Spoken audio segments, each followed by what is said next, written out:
Nitai Radhe Radhe, good morning, সুপ্রভাত। আবার একটা দারুণ রেসিপি নিয়ে হাজির হয়ে গেছে। এটা কি বলতো, ধনেপাতা। ঈদ শেষ হওয়ার আগে ধনেপাতার একটা আচার বানিয়ে ফেলুন, একদম ফ্রেশ ফ্রেশ ধনেপাতা। এর আচারটা না এত সুন্দর, চাটনি তো খেয়েছেন, তরকারিতে খেয়েছেন, একবার আচার বানিয়ে খাবেন, বছর বছর করে স্টোর করে রাখতে পারবেন। এগুলোকে পরিষ্কার করে আমি বেছে ধুয়ে একদম শুকিয়ে নেব, একদম শুকানো নয়, একদম ভালো করে পরিষ্কার করে ধনেপাতাগুলোকে বেছে নেবে। দেখো পরিষ্কার করে বেছে নিয়ে ধুয়ে হালকা জল ঝরিয়ে নিয়েছি, একদম জলে অল্প অল্প জল আছে, সেগুলো ঠিক হয়ে যাবে। একটু হালকা রোদে দিয়ে দিলে বা বাতাসে দিয়ে দিলে এগুলো শুকে যাবে। এগুলোকে এবারে আমি দুফাঁক করে কেটে নেব। এক হাতে ভিডিও করছি তো, যার জন্য একটু অসুবিধা হবে। এগুলো দুফাঁক করে কেটে নিলে সুবিধা হবে, একটু কড়াতে দিয়ে এটাকে গরম করতে না সুবিধা হবে, বা পেস্ট করতে বেশ ভালো হবে। আর ধনেপাতা এখন তো একটু দাম কম হয়েছে, মানে 110 টাকা একটা করে আঁটি দিচ্ছে এখন। তারপরে আরো যখন কমে যাবে আরো বেশি করে বানিয়ে স্টোর করে রেখে দেবে ধনেপাতা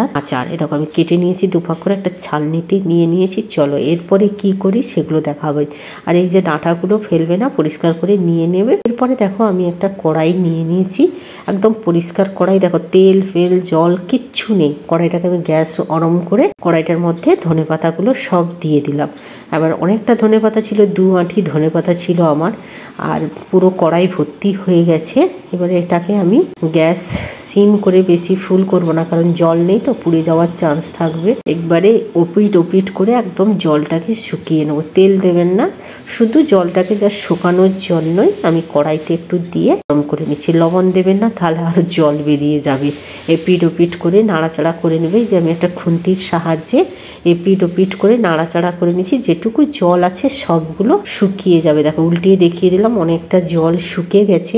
যেটুকু পাতাতে জল থাকে সেটাই তো থাকবে, সেটাকে আমি একটু গরম করে নিচ্ছি। গরম করার পরে দেখো এপিট ওপিট নাড়াচাড়া করে নিয়েছি। এবারে গ্যাসটাকে বন্ধ করে, আর কতটা কমে গেছে দেখেছো, একদম কমে গেছে। এক কড়াই ছিল, এখন একটুখানি হয়ে গেছে, মানে এক জারে, ছোট্ট মিক্সি জারের এক জারই হবে। এরপরে ভালো করে নাড়াচাড়া করে গ্যাসটা বন্ধ করে দেবো, দিয়ে ঠান্ডা করে মিক্সিতে পেস্ট করে নেব। ততক্ষণ এটা ঠান্ডা হতে হতে একটা মশলা রেডি করে নেই। চলো। ঠাকুমা করতো শিলপাটায় ধনেপাতা তেঁতুল দিয়ে লঙ্কা চিনি দিয়ে পেস্ট। কড়াইতে আমি দিয়েছি ধনে অল্প, পানমরি অল্প, একটু জিরে আর শুকনো লঙ্কা কয়টা দিয়েছি। এটা আরও টেস্টি করার জন্য আচারটাকে আমি দিয়েছি। অনেকে দেয় না, আমি কিন্তু দিচ্ছি আরও টেস্টির করার জন্য, কারণ এদের তো তেমন কিছু পড়বে না। এই মশলাটা দিলে কিন্তু ভাজা মশলাটা খুব ভালো লাগে। ঠান্ডা হয়ে গেছে, এবারে মিক্সির মধ্যে আমি দিয়ে দিলাম।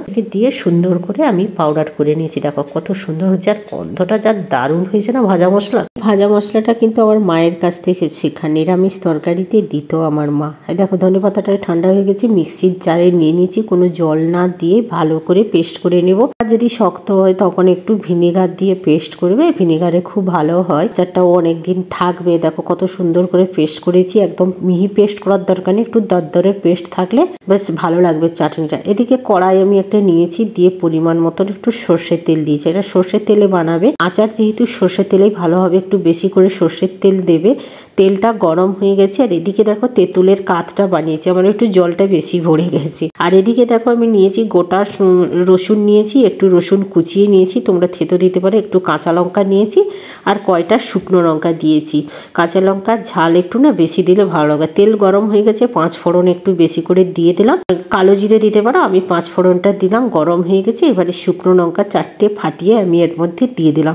লঙ্কাটা কালো হলে, ফোড়নটা কালো হলে তখনই ভালো হবে। আর একটু হিং কিন্তু আচারের টেস্ট আছে। লবণ হলুদ দিয়ে দিলাম, এবং সব রসুন কাঁচা লঙ্কা কুচনোগুলো দিয়ে দিলাম। দিয়ে ভালো করে রসুনটাকে একটু ভাজা ভাজা করতে হবে, গন্ধ ছাড়লেই বাকি মশলাগুলো অ্যাড করবো। বেশি কিছু মশলা পড়বে না, ওই তেঁতুলের কাতটাকে অ্যাড করবো। তোমরা তেঁতুলের কাতটা না একটু কম জল দেবে, আমার একটু জলটা বেশি পড়ে গেছে। কোনো এনেই একটু বেশি সময় একটু ফুটাতে হবে। আর এই রসুনগুলো ভালো করে একটু ভেজে নিতে হবে। এই চাটনিতে বা আচারের রসুনের ফ্লেভারটা বেশ ভালো যায়। দেখো রসুনটা অনেকটা ভাজা ভাজা হয়ে এসছে।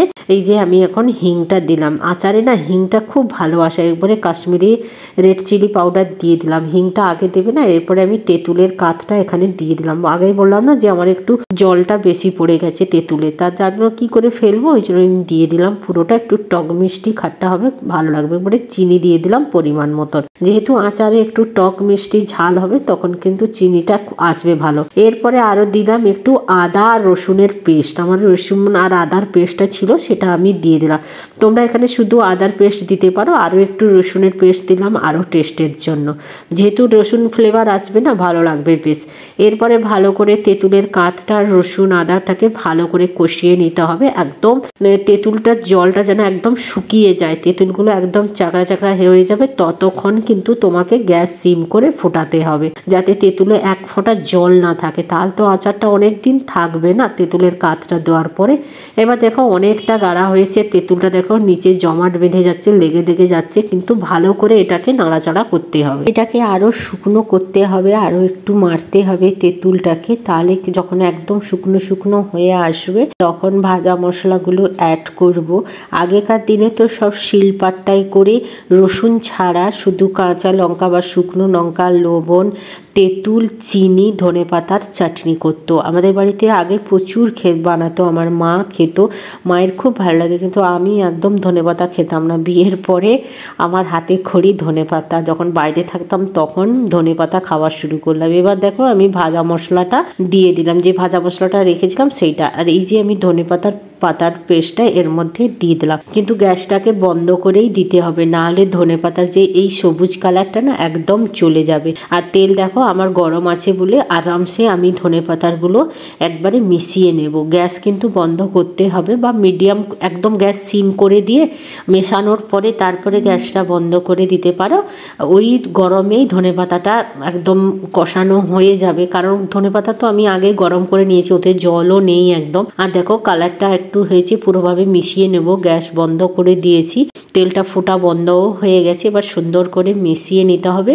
তারপর দেখো কত সুন্দর কালারও আছে এবং দেখো কত সুন্দর ধোঁয়া দিয়ে উঠছে, আর গন্ধটা যা বেরিয়েছে না, আমি তো খেতে পারবো না কারণ রসুন আছে বলে। তো এমনিতেই আমি ধনিয়া পাতার চাটনি ফাটনি ভালো লাগে না, তরকারিতে দেয় আমার ভালো লাগে, কিন্তু আমার ঘরে বাচ্চা দুটো আর আমার বর খুব ভালোবাসে ধনে পাতার চাটনি হোক যাই হোক ভালোবাসে। এটাকে কিন্তু ঠান্ডা করে এখন লাগাতার 3-4 দিন কিন্তু রোদে দিতে হবে। রোদে দেওয়ার পরে যখন একদম শুকে যাবে তখন তোমরা কাঁচের জারে স্টোর করে দিতে পারো। আমি এখন এটাকে চাপা দিয়ে রোদে দিয়ে দেবো, একটা জ্বালনি চাপা দিয়ে। এরপরে তোমাদের দেখাচ্ছি, দেখো সন্ধ্যের দিকে রোদ থেকে তুলে নিয়ে এসে কতটা শুকে গেছে আর অনেকটা কমেও গেছে। কেমন লাগলো আজকের আমার এই ধনে পাতার আচার বা চাটনি বলো, কমেন্ট করে অবশ্যই জানাবে। তোমরাও ধনে পাতা শেষ হওয়ার আগে বা দাম বেড়ে যাওয়ার আগে কিন্তু তোমরা ধনে পাতার চাটনি বা আচার বানিয়ে স্টোর করে রাখতে পারো। আমি যেমন পেস্ট করে রেখেছি, তোমরা গোল গোল করেও আরো একটু সর্ষের তেল গরম করে এর মধ্যে ঢেলে কাঁচের জারে স্টোর করে নিতে পারো। লাগাতার কিন্তু 3 দিন পর পর করে এই আচারটাকে একটু রোদে দিতে হবে, দিলে যেটুকু বাকি জল থাকুক যাই থাকুক সবটা শুকে নেবে বা টেনে নেবে। চটজলদি তোমরাও এরকম আচার বানিয়ে স্টোর করে ফ্যামিলিকে বানিয়ে খাওয়া, সবাই খুব খুশি হবে। তাহলে আজকের মতন বিদায় নিলাম, পরের ব্লগে বা রেসিপিতে দেখা হবে। ততদিন সবাই ভালো থাকো, সুস্থ থাকো। গুড নাইট, শুভরাত্রি।